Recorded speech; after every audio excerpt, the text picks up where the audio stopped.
23 तारिख दिन आफ्टरनून रे आम खबर पाइलु कि गोटे पैंगोलिन स्केल रो ट्रांजैक्शन हेबा को जाउछि। आउ से खबर पाइकी आम गोटे टीम गठन करिथिलु।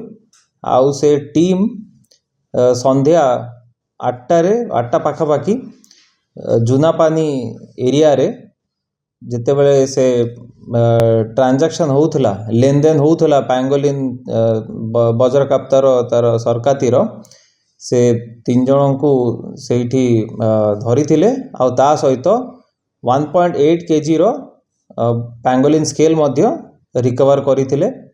तापरे पचरा पचरी करा जाइछि। आउ आजी तांको कोर्ट फॉरवर्ड मध्य करा गला।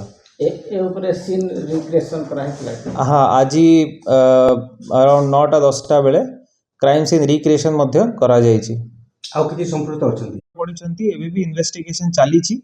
आउ जदि किछि नुवा तथ्य आम सामना को आसुछि आमे आपनक सहित निश्चय शेयर करिबु।